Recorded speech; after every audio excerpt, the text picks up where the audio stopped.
నా మొదటి జీతం వచ్చింది అత్తమ్మ. దేవుడి దగ్గర పెట్టు, బాబుకి హ్యాపీ ఫీల్ అవుతుంది. ఏవండి ఏంటి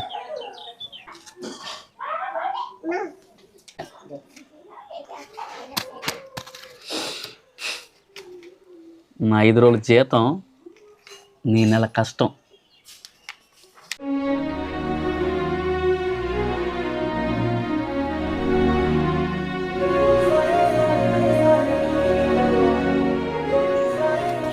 నీకు బజార్లో తిరగడం సరదా, దానికి నువ్వు సాయం సంపద అని కొత్త పేర్లు పెట్టుకో.